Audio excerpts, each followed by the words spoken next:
రాసిన మొదటి పత్రిక 1వ అధ్యాయము 7వ వచనం. అస్సలు అగ్ని అంటే ఏంటో అక్కడ ఉంటుంది చూడండి.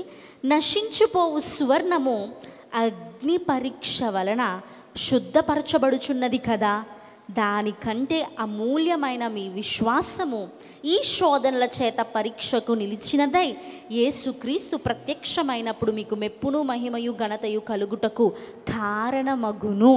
హల్లెలూయా. 2 చేతులు పైకి చాచి హల్లెలూయా, హల్లెలూయా. కట్టెలను సిద్ధపరచడం అంటే ఏంటో తెలుసా అండి?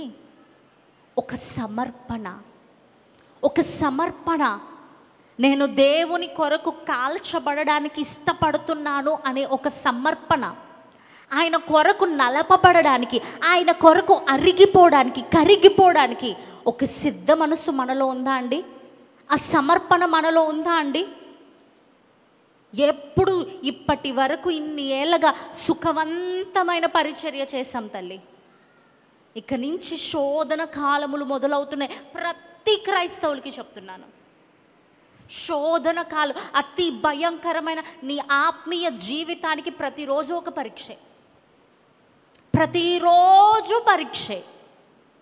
ఏ చిన్న విషయంలోనైనా తప్పు చేశామా, తొట్టిల్లామా, ఇప్పటి వరకు చేసిన ఆత్మీయ జీవితం అంతా అగ్నిలో పడిపోద్ది. దాని పేరు నిత్య అగ్ని, నరకం. చాలా జాగ్రత్త. దేవుని కొరకు సుఖవంతమైన భక్తి చేసాం ఇప్పటి వరకు.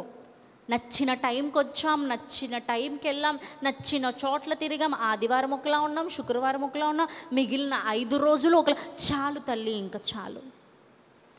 ఇప్పటి వరకు జీవించిన ఈ పాపపు లోకపు జీవితం చాలు.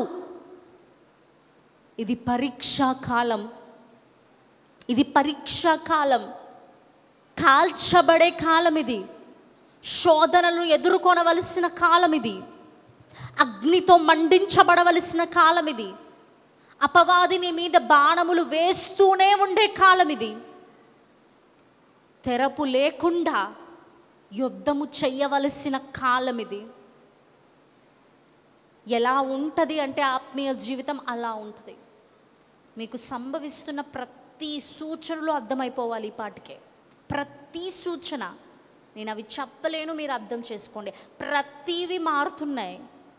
ప్రపంచంలో ప్రతిది వాడి కంట్రోల్లోకి దేవుడే ఇచ్చేస్తున్నారు. చాలా జాగ్రత్త, చాలా జాగ్రత్త. ఎక్కడ పట్టుకెళ్ళిపోదామా, ఎక్కడ లాక్కెళ్ళిపోదామా, ఈ ఆత్మను పరలోక రాజ్యములో చేరకుండా ఎక్కడ తెచ్చుకుందామా అని చూస్తున్నాడు. వాడిని తోసేసిన వాడి రాజ్యములో అక్షయ దేహంతో. మీకు తెలుసా, మొత్తం బైబిల్ పరలోక రాజ్యములోనే అత్యంత ఉన్నతమైన దైవదూత లూసిఫర్. లూసిఫర్ అనే పేరుకు అర్థం వెలుగు అని అర్థం. వాడికంటండి దేవుడు ఒక అందమైన బంగారు వస్త్రములను ధరించాడట. రత్నములతో పొదిగిన కిరీటాలు పెట్టుకుని ఎంతో అందమైన వాడంట లూసిఫర్. ఏమీ పని కాదండి దేవుడు. అంత భాగ్యం ఎక్కడ దొరుకుతుంది అసలు?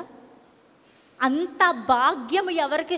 ఏ పని లేదు, దేవుణ్ణి ఆరాధించడం, ఆరాధింపజేయడం, అంతే. వాడి స్థానము మరిచి మితిమీరి మరొక చోట కూర్చోవాలనుకున్నాడు. దేవుడు కిందకు దోస్తాడు. ఇది శపితమైన భూమి, వాడిని తోసేసింది ఇక్కడికే. అప్పుడు దేవుడు అనుకుని ఉండొచ్చు, నిన్ను ఏ ప్రాంతానికైతే దోసేశానో అక్షయ దేహివైన నీకు ఇవ్వలేని స్థానాన్ని మట్టి మనుషులకి ఇచ్చి చూపిస్తాను అన్నాడు. హల్లెలూయా. అంటే ఇది దేవునికి దెయ్యానికి జరిగే ఒక యుద్ధం, ఒక ఛాలెంజ్. అందులో మీరు బ్రతికే జీవితమే అటు దేవుణ్ణి గెలిపిస్తుందా, ఇటు వాడిని ఓడిస్తుందా అనేది నిర్ణయించబడుతుంది. దేవుణ్ణి గెలిపించాలి అంటే, ఆయన ఆశపడుతున్నట్టు ఆయన రాజ్యాల్లోకి మనం వెళ్ళాలి అంటే మనలో ఆ మంట ఉండాలండి, మనలో ఆ అగ్ని ఉండాలండి. మనం కాల్చబడకుండా ఇతరుల్ని కాల్చలేమండి.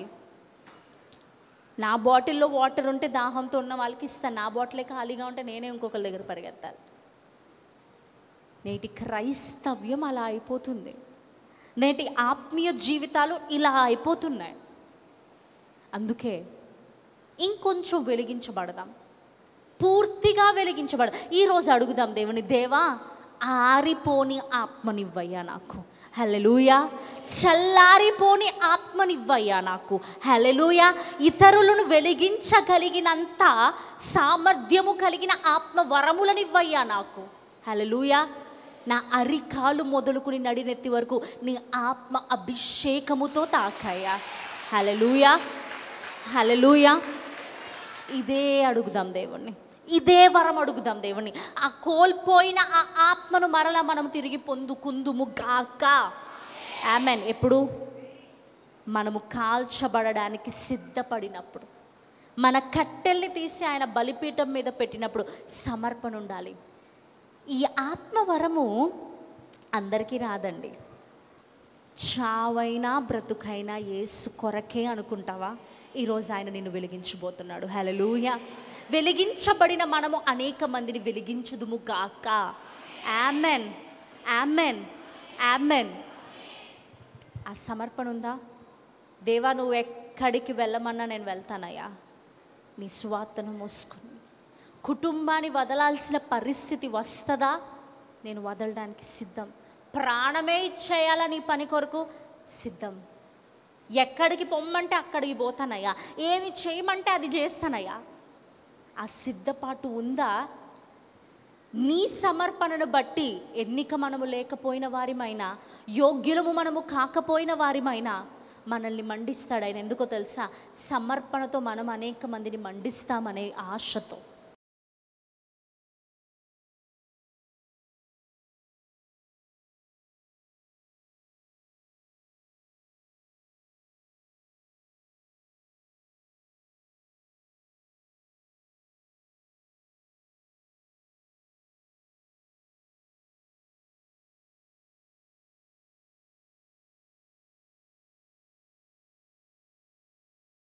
Dr. B. Ravikumar, Melukolpu Swaramu, Emmanuel Healing Home Ministries, 2nd Street, Gandhi Nagar, Nidavol, West Godavari District, Andhra Pradesh. Our PIN code 534301. Our email ID melukolpuswaramu@gmail.com. Our cell number 7675988763. మా చిరునామా డాక్టర్ బి రవికుమార్, మేలుకొలుపు స్వరము, ఇమ్మానుయేలు స్వస్థత గృహ పరిచర్యలు, గాంధీనగర్ 2వ వీధి, నిడదవోలు, పశ్చిమ గోదావరి జిల్లా, ఆంధ్రప్రదేశ్. మా పిన్ కోడ్ 534301. మా ఇమెయిల్ ఐడి మేలుకొలుపుస్వరము@gmail.com. మా సెల్ నెంబర్ 767598887668.